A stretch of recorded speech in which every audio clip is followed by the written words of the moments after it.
Hello' everyone, আপোনালোক সকলোকে স্বাগতম জনাইছোঁ আছাম জিকে ইউটিউব চেনেলৰ আন এটা নতুন ভিডিঅ'লৈ। আজিৰ এই ভিডিঅ'টোত আমি ADRE 3.0 লগতে অসম পুলিচৰ লিখিত পৰীক্ষাৰ বাবে সহায়ক হোৱাকৈ কেইটামান অতি গুৰুত্বপূৰ্ণ কুৱেশ্যন আনচাৰ লৈ আহিছোঁ। গতিকে ভিডিঅ'টো স্কিপ নকৰি সম্পূৰ্ণলৈকে চাব আৰু আপোনালোকে কিমানটা কুৱেশ্যন শুদ্ধ কৰিব পাৰিছে কমেণ্ট বক্সত জনাব। তেনেহ'লে বলকচোন আজিৰ এই ভিডিঅ'টো আৰম্ভ কৰোঁ। আজিৰ আমাৰ ফাৰ্ষ্ট কুৱেশ্যনটো সুধিছে, অসমৰ সৰ্বোচ্চ অসামৰিক বঁটাটোৰ নাম কি? অসমৰ সৰ্বোচ্চ অসামৰিক বঁটাটোৰ নাম কি সুধিছে। এই প্ৰশ্নৰ ৰাইট এনচাৰটো হৈছে অপশ্যন বি, অসম ভৈৰৱ বঁটা। অসমৰ সৰ্বোচ্চ অসামৰিক বঁটাটোৰ নাম হৈছে অসম ভৈৰৱ বঁটা। নেক্সট কুৱেশ্যন, ভাৰতত কেতিয়া GST প্ৰৱৰ্তন কৰা হৈছিল? ভাৰতত কেতিয়া GST প্ৰৱৰ্তন কৰা হৈছিল সুধিছে। এই প্ৰশ্নৰ ৰাইট এনচাৰটো হৈছে অপশ্যন বি, 1 জুলাই 2017 চনত। 1 জুলাই 2017 চনত ভাৰতত GST প্ৰৱৰ্তন কৰা হৈছিল। নেক্সট কুৱেশ্যন, ত্ৰিপিটক কোন ধৰ্মৰ এখন পুথিৰ নাম? ত্ৰিপিটক কোন ধৰ্মৰ এখন পুথিৰ নাম সুধিছে। ইয়াৰ ৰাইট এনচাৰটো হৈছে অপশ্যন বি, বুদ্ধ ধৰ্ম। ত্ৰিপিটক বুদ্ধ ধৰ্মৰ এখন পুথিৰ নাম। নেক্সট কুৱেশ্যনটো সুধিছে, ভাৰতৰ আটাইতকৈ পুৰণি আঞ্চলিক ৰাজনৈতিক দলটোৰ নাম কি? তলত দিয়া অপশ্যন 4টাৰ ভিতৰত এই প্ৰশ্নৰ ৰাইট এনচাৰটো হৈছে অপশ্যন বি, শিৰোমণি আকালি দল। ভাৰতৰ আটাইতকৈ পুৰণি আঞ্চলিক ৰাজনৈতিক দলটোৰ নাম হৈছে শিৰোমণি আকালি দল। নেক্সট কুৱেশ্যনটো সুধিছে,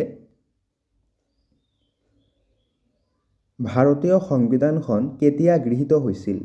তলত দিয়া অপশ্যন 4টাৰ ভিতৰত এই প্ৰশ্নৰ ৰাইট এনচাৰটো হৈছে, ইয়াৰ ৰাইট এনচাৰটো হৈছে অপশ্যন চি, 1949 চনৰ 26 নৱেম্বৰ তাৰিখে।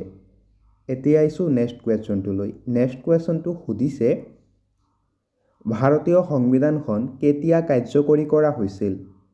ইয়াত 4টা অপশ্যন দিয়া আছে। এই 4টা অপশ্যনৰ ভিতৰত ইয়াৰ ৰাইট এনচাৰটো হৈছে অপশ্যন বি, 1950 চনৰ 26 জানুৱাৰী তাৰিখে। 1950 চনৰ 26 জানুৱাৰী তাৰিখে ভাৰতীয় সংবিধানখন কাৰ্যকৰী কৰা হৈছিল। নেক্সট কুৱেশ্যন, ভাৰতীয় সংবিধান সভাৰ স্থায়ী সভাপতি কোন আছিল? তলত দিয়া অপশ্যন 4টাৰ ভিতৰত এই প্ৰশ্নৰ ৰাইট এনচাৰটো হৈছে option A, doctor Rajendra Prasad. ভাৰতীয় সংবিধান সভাৰ স্থায়ী সভাপতি আছিল doctor Rajendra Prasad. Next question, ভাৰতীয় সংবিধানৰ খৰচা সমিতিৰ সভাপতি কোন আছিল? তলত দিয়া অপশ্যন 4টাৰ ভিতৰত এই প্ৰশ্নৰ ৰাইট এনচাৰটো হৈছে option B, doctor Bhimrao Ambedkar. ভাৰতীয় সংবিধানৰ খৰচা সমিতিৰ সভাপতি আছিল ডক্টৰ ভীমৰাও আম্বেদকাৰ। নেক্সট কুৱেশ্যনটো সুধিছে, অসমৰ প্ৰথম বেচৰকাৰী মহাবিদ্যালয়খনৰ নাম কি? তলত দিয়া অপশ্যন 4টাৰ ভিতৰত এই প্ৰশ্নৰ ৰাইট এনচাৰটো হৈছে option B, Jagannath Barooah college, Jorhat.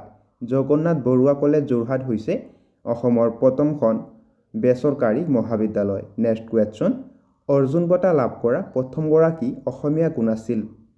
তলত দিয়া অপশ্যন 4টাৰ ভিতৰত এই প্ৰশ্নৰ ৰাইট এনচাৰটো হৈছে অপশ্যন বি, ভোগেশ্বৰ বৰুৱা। অৰ্জুন বঁটা লাভ কৰা প্ৰথমগৰাকী অসমীয়া হৈছে ভোগেশ্বৰ বৰুৱা।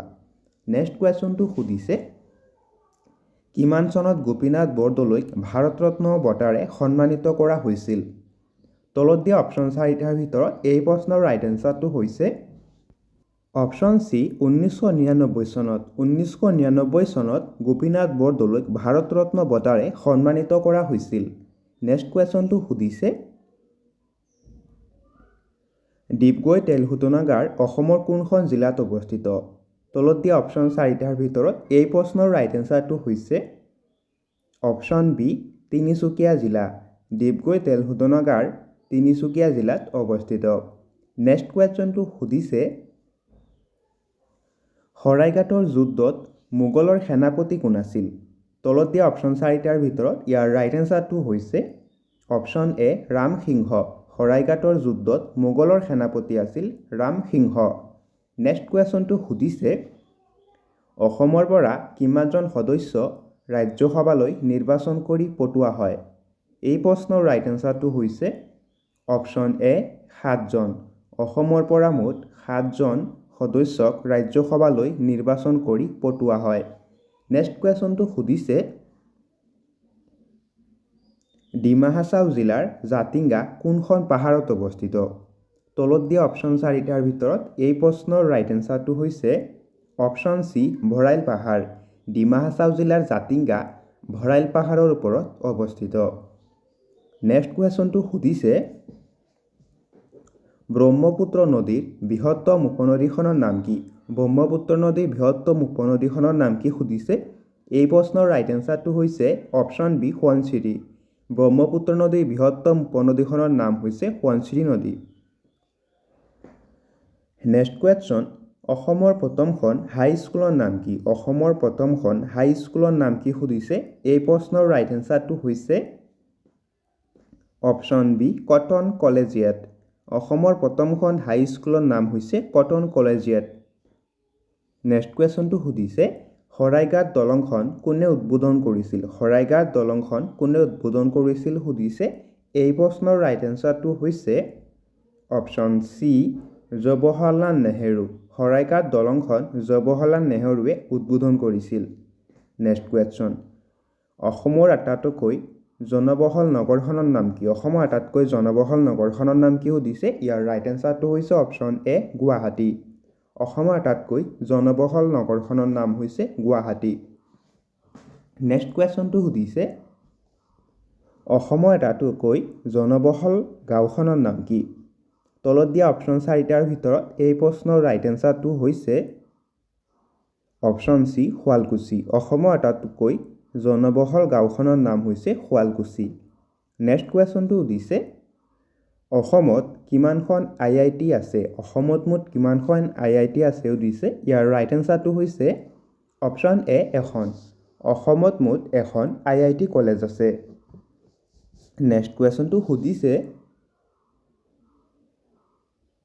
অসমৰ কোনখন বিলক পক্ষী অভয়াৰণ্য বুলি স্বীকৃতি দিয়া হৈছে অসমৰ কোনখন বিলক পক্ষী অভয়াৰণ্য বুলি স্বীকৃতি দিয়া হৈছে সুধিছে ইয়াৰ ৰাইট এনচাৰটো হৈছে অপশ্যন ডি দীপৰ বিল দীপৰ বিলক পক্ষী অভয়াৰণ্য বুলি স্বীকৃতি দিয়া হৈছে নেক্সট কুৱেশ্যনটো সুধিছে বগীবিল দলং কোনখন জিলাত অৱস্থিত বগীবিল দলং কোনখন জিলাত অৱস্থিত সুধিছে এই প্ৰশ্নৰ ৰাইট এনচাৰটো হৈছে অপশ্যন ডি ডিব্ৰুগড় আৰু ধেমাজি জিলাত বগীবিল দলংখন ডিব্ৰুগড় আৰু ধেমাজি জিলাত অৱস্থিত নেক্সট কুৱেশ্যন অসমৰ আটাইতকৈ দীঘল দলংখনৰ নাম কি তলত দিয়া অপশ্যন 4টাৰ ভিতৰত ইয়াৰ ৰাইট এনচাৰটো হৈছে অপশ্যন এ ধলাশদিয়া দলং অসমৰ আটাইতকৈ দীঘল দলংখনৰ নাম হৈছে ধলাশদিয়া দলং নেক্সট কুৱেশ্যনটো সুধিছে আমাৰ সৌৰজগতৰ কোনটো গ্ৰহ সূৰ্যৰ একেবাৰে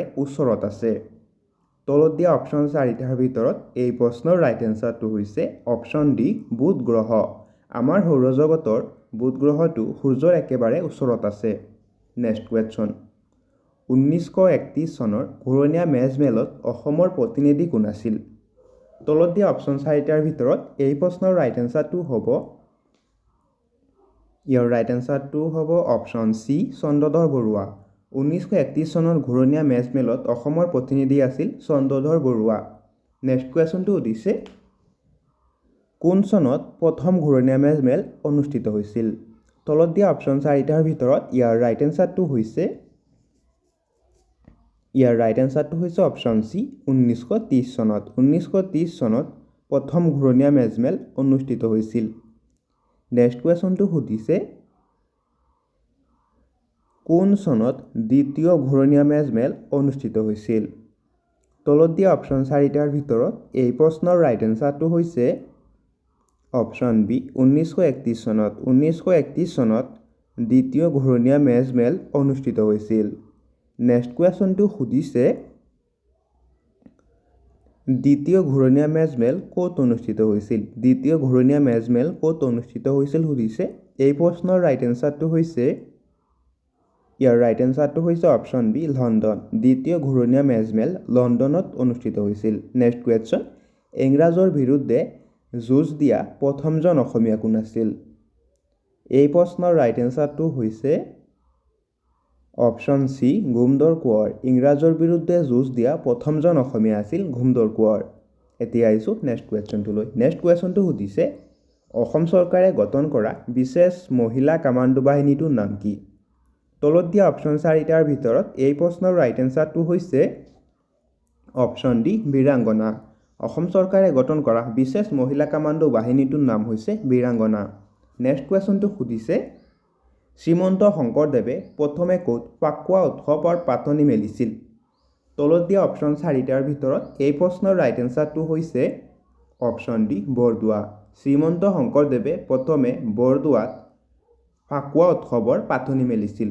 নেক্সট কুৱেশ্যনটো সুধিছে দুধৰালি কোনে নিৰ্মাণ কৰাইছিল? দুধৰালি কোনে নিৰ্মাণ কৰাইছিল সুধিছে। এই প্ৰশ্নৰ ৰাইট এনচাৰটো হৈছে অপশ্যন বি গদাধৰ সিংহ। দুধৰালি গদাধৰ সিংহই নিৰ্মাণ কৰাইছিল। নেক্সট কুৱেশ্যনটো সুধিছে গিবন বন্যপ্ৰাণী অভয়াৰণ্য ক'ত আছে? গিবন বন্যপ্ৰাণী অভয়াৰণ্য ক'ত আছে সুধিছে। ইয়াৰ ৰাইট এনচাৰ হৈছে অপশ্যন এ যোৰহাট জিলাত। গিবন বন্যপ্ৰাণী অভয়াৰণ্য যোৰহাট জিলাত আছে। নেক্সট কুৱেশ্যনটো সুধিছে টিলিঙা মন্দিৰ অসমৰ কোনখন জিলাত আছে? টিলিঙা মন্দিৰ অসমৰ কোনখন জিলাত আছে সুধিছে। এই প্ৰশ্নৰ ৰাইট এনচাৰটো হৈছে অপশ্যন এ তিনিচুকীয়া জিলাত। টিলিঙা মন্দিৰ অসমৰ তিনিচুকীয়া জিলাত আছে। নেক্সট কুৱেশ্যনটো সুধিছে সংগীত নাটক একাডেমী বঁটা প্ৰাপ্ত প্ৰথম অসমীয়া মহিলা কোন আছিল? তলত দিয়া অপশ্যন 4টাৰ ভিতৰত এই প্ৰশ্নৰ ৰাইট এনচাৰটো হৈছে অপশ্যন ডি প্ৰতিমা বৰুৱা পাণ্ডে। সংগীত নাটক একাডেমী বঁটা প্ৰাপ্ত প্ৰথম অসমীয়া মহিলা আছিল প্ৰতিমা বৰুৱা পাণ্ডে। নেক্সট কুৱেশ্যন অসমৰ ভাষা আন্দোলনৰ প্ৰথম শ্বহীদ কোন আছিল? তলত দিয়া অপশ্যন 4টাৰ ভিতৰত এই প্ৰশ্নৰ ৰাইট এনচাৰটো হৈছে অপশ্যন এ ৰঞ্জিত বৰপূজাৰী। অসমৰ ভাষা আন্দোলনৰ প্ৰথম শ্বহীদ আছিল ৰঞ্জিত বৰপূজাৰী। নেক্সট কুৱেশ্যনটো সুধিছে মিৰি জীয়ৰী উপন্যাসখন কিমান চনত ৰচনা কৰা হৈছিল? তলত দিয়া অপশ্যন 4টাৰ ভিতৰত এই প্ৰশ্নৰ ৰাইট এনচাৰটো হৈছে অপশ্যন চি 1894 চনত। মিৰি জীয়ৰী উপন্যাসখন 1894 চনত প্ৰকাশ কৰা হৈছিল।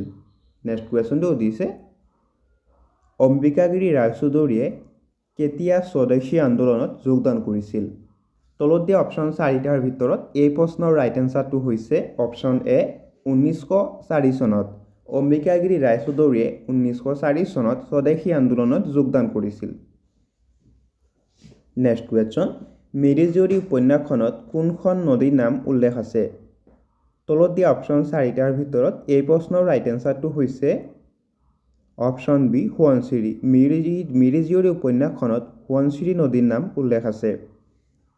নেক্সট কুৱেশ্যনটো সুধিছে 2014 চনত গুৱাহাটীত অনুষ্ঠিত অসম সাহিত্য সভাৰ সভাপতি কোন আছিল? তলত দিয়া অপশ্যন 4টাৰ ভিতৰত ইয়াৰ ৰাইট এনচাৰটো হৈছে অপশ্যন এ ইমৰান শ্বাহ। 2014 চনত গুৱাহাটীত অনুষ্ঠিত অসম সাহিত্য সভাৰ সভাপতি আছিল ইমৰান শ্বাহ। নেক্সট কুৱেশ্যনটো সুধিছে 2019 চনত কোনে অসমীয়া ভাষাত সাহিত্য একাডেমী বঁটা লাভ কৰিছিল? 2019 চনত কোনে অসমীয়া ভাষাত সাহিত্য একাডেমী বঁটা লাভ কৰিছিল সুধিছে। এই প্ৰশ্নৰ ৰাইট এনচাৰটো হৈছে অপশ্যন ডি জয়শ্ৰী গোস্বামী মহন্ত। 2019 চনত জয়শ্ৰী গোস্বামী মহন্তই সাহিত্য একাডেমী বঁটা লাভ কৰিছিল। নেক্সট কুৱেশ্যনটো সুধিছে কোন চনত প্ৰথমে ৰাষ্ট্ৰীয় শিক্ষানীতি প্ৰৱৰ্তন কৰা হৈছিল? কোন চনত প্ৰথমে ৰাষ্ট্ৰীয় শিক্ষানীতি প্ৰৱৰ্তন কৰা হৈছিল সুধিছে। এই প্ৰশ্নৰ ৰাইট এনচাৰটো হৈছে অপশ্যন এ 1968 চনত। 1968 চনত ৰাষ্ট্ৰীয় শিক্ষানীতি প্ৰথমে প্ৰৱৰ্তন কৰা হৈছিল। নেক্সট কুৱেশ্যনটো সুধিছে ধলাশদীয়া দলংখন কোনটো নদীৰ ওপৰত নিৰ্মাণ কৰা হৈছিল? ধলাশদীয়া দলংখন কোনখন নদীৰ ওপৰত নিৰ্মাণ কৰা হৈছিল সুধিছে। এই প্ৰশ্নৰ ৰাইট এনচাৰটো হৈছে অপশ্যন বি লোহিত নদী। ধলাশদীয়া দলংখন লোহিত নদীৰ ওপৰত নিৰ্মাণ কৰা হৈছিল। নেক্সট কুৱেশ্যনটো সুধিছে নৱকান্ত বৰুৱাই কোনখন কাব্যপুথিৰ বাবে প্ৰথম প্ৰকাশন পৰিষদ বঁটা লাভ কৰিছিল? তলত দিয়া অপশ্যন 4টাৰ ভিতৰত এই প্ৰশ্নৰ ৰাইট এনচাৰটো হৈছে ইয়াৰ ৰাইট এনচাৰটো হৈছে অপশ্যন চি মোৰ আৰু পৃথিৱীৰ। নেক্সট কুৱেশ্যনটো সুধিছে বৰ্তমান অসমত কেইখন তেল শোধনাগাৰ আছে? বৰ্তমান অসমত মুঠ কেইখন তেল শোধনাগাৰ আছে সুধিছে। তলত দিয়া অপশ্যন চাৰিটাৰ ভিতৰত এই প্ৰশ্নৰ ৰাইট এনচাৰটো হৈছে অপশ্যন এ 4খন। বৰ্তমান অসমত 4খন তেল শোধনাগাৰ আছে। নেক্সট কুৱেশ্যন, গুৱাহাটী উচ্চ ন্যায়ালয় কোন চনত স্থাপিত হৈছিল? তলত দিয়া অপশ্যন চাৰিটাৰ ভিতৰত এই প্ৰশ্নৰ ৰাইট এনচাৰটো হৈছে অপশ্যন এ 1948 চনত। 1948 চনত গুৱাহাটী উচ্চ ন্যায়ালয় স্থাপন কৰা হৈছিল। নেক্সট কুৱেশ্যনটো সুধিছে, কাৰ স্মৃতি ৰক্ষাৰ উদ্দেশ্যে জয়সাগৰ পুখুৰীটো খন্দা হৈছিল? কাৰ স্মৃতি ৰক্ষাৰ উদ্দেশ্যে জয়সাগৰ পুখুৰীটো খন্দা হৈছিল সুধিছে। এই প্ৰশ্নৰ ৰাইট এনচাৰটো হৈছে অপশ্যন এ জয়মতী। জয়মতীৰ স্মৃতি ৰক্ষাৰ উদ্দেশ্যে জয়সাগৰ পুখুৰীটো খন্দা হৈছিল। নেক্সট কুৱেশ্যনটো সুধিছে, জ্যোতিপ্ৰসাদ আগৰৱালাৰ দ্বাৰা পৰিচালিত দ্বিতীয়খন চলচ্চিত্ৰৰ নাম কি? তলত দিয়া অপশ্যন চাৰিটাৰ ভিতৰত এই প্ৰশ্নৰ ৰাইট এনচাৰটো হৈছে অপশ্যন বি ইন্দ্ৰমালতী। জ্যোতিপ্ৰসাদ আগৰৱালাৰ দ্বাৰা পৰিচালিত দ্বিতীয়খন চলচ্চিত্ৰৰ নাম হৈছে ইন্দ্ৰমালতী আৰু প্ৰথমখন চলচ্চিত্ৰৰ নাম আছিল জয়মতী। এতিয়া আহিছোঁ নেক্সট কুৱেশ্যনটোলৈ। নেক্সট কুৱেশ্যনটো সুধিছে, কোনে শকুন্তলা নামৰ অসমীয়া চলচ্চিত্ৰখন পৰিচালনা কৰিছিল? শকুন্তলা নামৰ অসমীয়া চলচ্চিত্ৰখন কোনে পৰিচালনা কৰিছিল সুধিছে। ইয়াৰ ৰাইট এনচাৰটো হৈছে option B doctor Bhupen Hazarika. Doctor Bhupen হাজৰিকাই শকুন্তলা নামৰ অসমীয়া চলচ্চিত্ৰখন পৰিচালনা কৰিছিল আৰু এইখন 1961 চনত পৰিচালনা কৰিছিল। নেক্সট কুৱেশ্যন, লাচিত বৰফুকন মৈদাম ক'ত আছে? লাচিত বৰফুকন মৈদাম অসমৰ ক'ত আছে সুধিছে। এই প্ৰশ্নৰ ৰাইট এনচাৰটো হৈছে অপশ্যন বি যোৰহাট। লাচিত বৰফুকন মৈদাম যোৰহাটত আছে। নেক্সট কুৱেশ্যন, কৰম পূজা কোন জনগোষ্ঠীয়ে পালন কৰে? কৰম পূজা কোন জনগোষ্ঠীয়ে পালন কৰে সুধিছে। এই প্ৰশ্নৰ ৰাইট এনচাৰটো হৈছে, ইয়াৰ ৰাইট এনচাৰটো হৈছে অপশ্যন বি চাহ জনজাতিৰ লোকসকলে। কৰম পূজা চাহ জনজাতিৰ লোকসকলে পালন কৰে। নেক্সট কুৱেশ্যন, অসমত কেতিয়া বৈশাগু উৎসৱ পালন কৰা হয়? অসমত কেতিয়া বৈশাগু উৎসৱ পালন কৰা হয় সুধিছে। এই প্ৰশ্নৰ ৰাইট এনচাৰটো হৈছে অপশ্যন চি এপ্ৰিল মাহৰ মাজভাগত। এপ্ৰিল মাহৰ মাজভাগত বৈশাগু উৎসৱ পালন কৰা হয়। নেক্সট কুৱেশ্যন, বৈশাগু উৎসৱটো কোনটো জনজাতিয়ে উদযাপন কৰে? বৈশাগু উৎসৱটো কোনটো জনজাতিয়ে উদযাপন কৰে সুধিছে। ইয়াৰ ৰাইট এনচাৰটো হৈছে অপশ্যন চি বড়ো কছাৰী জনজাতিৰ লোকসকলে। নেক্সট কুৱেশ্যনটো সুধিছে, বৰ্তমান অসমত মুঠ কিমানখন জিলা আছে? এই প্ৰশ্নৰ ৰাইট এনচাৰটো হৈছে অপশ্যন ডি 35খন। বৰ্তমান অসমত মুঠ 35খন জিলা আছে। নেক্সট কুৱেশ্যনটো সুধিছে, অসমৰ জিলাসমূহক মুঠ কিমানটা সম্মণ্ডলত ভাগ কৰা হৈছে? এই প্ৰশ্নৰ ৰাইট এনচাৰটো হৈছে অপশ্যন চি 5টা। অসমৰ জিলাসমূহক মুঠ 5টা সম্মণ্ডলত ভাগ কৰা হৈছে। নেক্সট কুৱেশ্যনটো সুধিছে, অসমৰ মুঠ মাটিকালি কিমান? বৰ্তমান অসমৰ মুঠ মাটিকালি কিমান সুধিছে। এই প্ৰশ্নৰ ৰাইট এনচাৰটো হৈছে অপশ্যন এ 78.438 বৰ্গ কিলোমিটাৰ। নেক্সট কুৱেশ্যনটো সুধিছে, মাটিকালি অনুসৰি অসমৰ সৰ্ববৃহৎ জিলাখনৰ নাম কি? তলত দিয়া অপশ্যন চাৰিটাৰ ভিতৰত এই প্ৰশ্নৰ ৰাইট এনচাৰটো হৈছে অপশ্যন চি কাৰ্বি আংলং জিলা। মাটিকালি অনুসৰি অসমৰ সৰ্ববৃহৎ জিলাখনৰ নাম হৈছে কাৰ্বি আংলং জিলা। নেক্সট কুৱেশ্যনটো সুধিছে, মাটিকালি অনুসৰি অসমৰ আটাইতকৈ সৰু জিলাখনৰ নাম কি? মাটিকালি অনুসৰি অসমৰ আটাইতকৈ সৰু জিলাখনৰ নাম কি সুধিছে। এই প্ৰশ্নৰ ৰাইট এনচাৰটো হৈছে অপশ্যন বি বজালী জিলা। নেক্সট কুৱেশ্যনটো সুধিছে, অসমৰ সৰ্বাধিক জনসংখ্যা থকা জিলাখনৰ নাম কি? অসমৰ সৰ্বাধিক জনসংখ্যা থকা জিলাখনৰ নাম কি সুধিছে। এই প্ৰশ্নৰ ৰাইট এনচাৰটো হৈছে অপশ্যন এ নগাঁও জিলা। অসমৰ সৰ্বাধিক জনসংখ্যা থকা জিলাখনৰ নাম হৈছে নগাঁও জিলা। নেক্সট কুৱেশ্যনটো সুধিছে, অসমৰ সৰ্বনিম্ন জনসংখ্যা থকা জিলাখনৰ নাম কি? তলত দিয়া অপশ্যন চাৰিটাৰ ভিতৰত এই প্ৰশ্নৰ ৰাইট এনচাৰটো হৈছে অপশ্যন বি মাজুলী জিলা। অসমৰ সৰ্বনিম্ন জনসংখ্যা থকা জিলাখনৰ নাম হৈছে মাজুলী জিলা। এতিয়া আহিছোঁ নেক্সট কুৱেশ্যনটোলৈ। নেক্সট কুৱেশ্যনটো সুধিছে, অসমৰ সৰ্বাধিক জনসংখ্যাৰ ঘনত্ব থকা জিলাখনৰ নাম কি?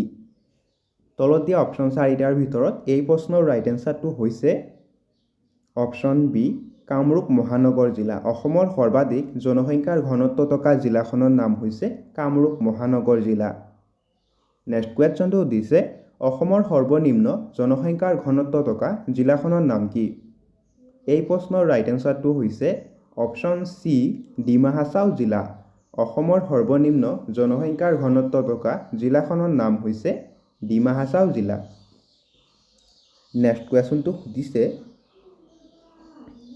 অসমৰ সৰ্বাধিক সাক্ষৰতাৰ হাৰ থকা জিলাখনৰ নাম কি এই প্ৰশ্নৰ ৰাইট এনসাৰটো হৈছে